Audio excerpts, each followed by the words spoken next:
여러분 안녕하세요. 국회는 니콜이 안 되나요? 물음표에 관해서 말씀드리겠습니다. 간단한 퀴즈로 시작해보자.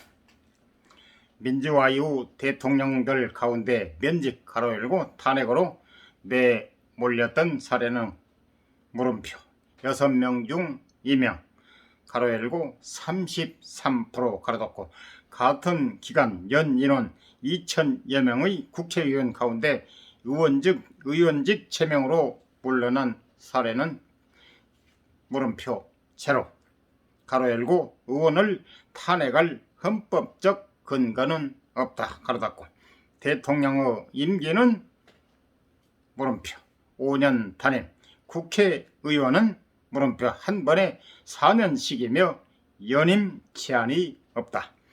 현재 5선 이상 국회의원만도 10여 명이다. 이 간단한 숫자들에 따르면 대통령직은 극한 직업이고 국회의원은 한국 정치 최고의 직업이다. 제명의 위험도 실패의 책임도 없는 헌법기관이 국회의원이다. 견제를 받지 않으니 폭주는 여의도의 다반사이다. 요즘 두 가지 엇갈린 폭주가 이어지고 있다. 한편으로 절박하게 또 한편으로는 한가롭게 견제 장치 없는 다수파의 독주 민생 예민한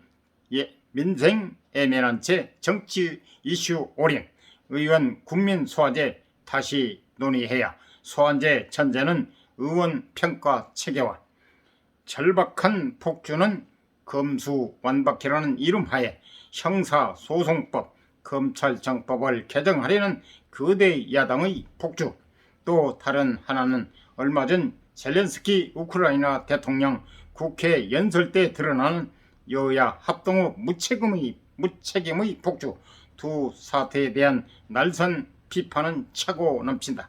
비판을 더 보태고 싶지는 않다.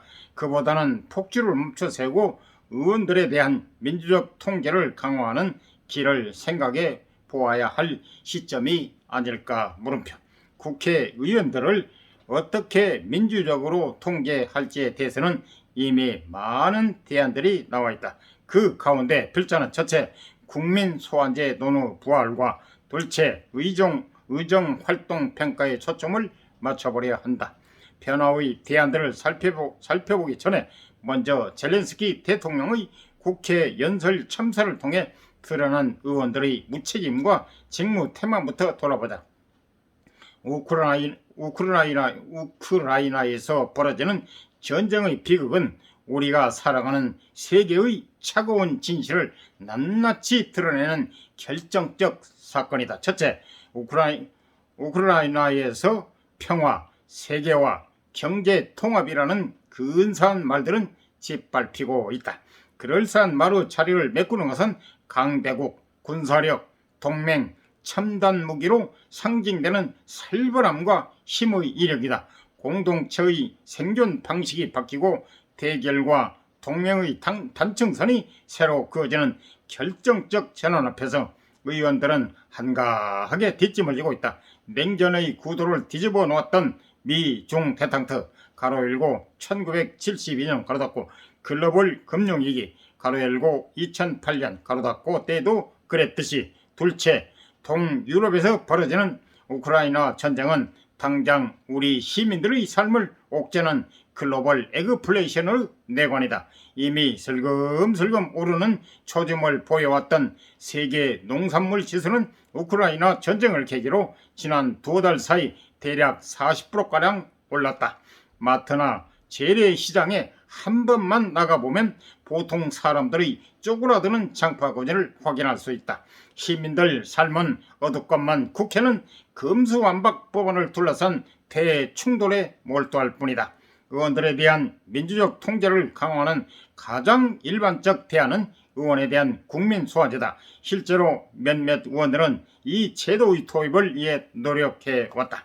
의원 소환제와 관련한 현직 의원의 발언을 옮겨보자. 국민 소환제를 도입해야 한다는 청와대 청원은 동의자의 수가 벌써 20만 명을 넘겼고 여론조사 결과 국회의원을 퇴출하기 위한 절차가 필요하다는데 찬성한다는 여론이 77.5%에 달한다. 가로 열고 2019년 6월 5일 박주면 의원 가로 닫고 실제 박주면 의원뿐 아니라 김병욱 의원도 국민소환법을 발의해왔다.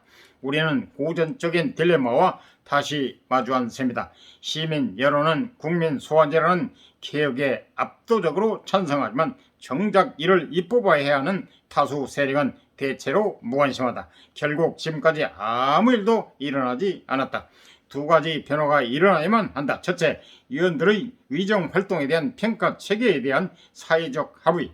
둘째, 국민소환제를 포함해 국회 개혁을 압박하는 시민들 요구의 조직화. 그간 의원 개개인들의 의정활동을 평가하려는 시도들이 없지 않았지만 대부분 본회의, 상임위 출석률, 법안 발의 건수와 같은 기계적 잣대들이 주로 사용됐다. 무의성의하게 시도된 의원 평가는 결국 발의 건수 늘리기 위한 중복, 유사 법안들의 폭발, 가로 열고 양적 기준으로만 보면 엄청나게 열심히 일하는 것으로 드러난다. 가로 닫고 본회의장에서 스마트폰 들여다보기로 기결되어 왔다. 단순한 양적 잣대보다는 헌법에 충실한 의정 활동을 하고 있는지 물음표. 민생을 돌본다면서 정작 시민들 부담만 늘리는 법을 만들고 있지는 않는지 물음표. 규제 만능 입법으로 개인, 기업, 단체의 자유를 옥죄면서 규제 권력만 늘리고 있는 것은 아닌지 물음표. 다양한 평가 잣대들이 검토되고 그에 대한 사회적 합의가 이루어질 때 비로소 국민소환제의 토대가 마련되는 셈이다. 둘째, 국민소환제를 포함하여 국회 개혁을 바라는 시민들의 일반 의지는 늘 조직화된 이익, 특수이익에 패배해왔다. 이 딜레마를 넘어서려면 각별한 성공 방정식이 필요하다. 시민들의 관심과 지지를 조직화하는 시민사회의 심, 개혁 지지자들을 결집하는 핵심 주제요. 가로 열고 국회의원도 니콜이 되나요? 물음표 가로 닫고 니콜이 되나요의 부상 등이 동시에 이루어져야 한다. 진영 대립을 넘어 책임있게 일하는 국회를 만들어보자는 바람은 그저 순진한 바람인가? 물음표. 이상은 중앙대 장훈 교수 칼럼이었습니다. 도움이 되셨으면 구독, 좋아요, 알람 꾹 눌러주세요. 감사합니다.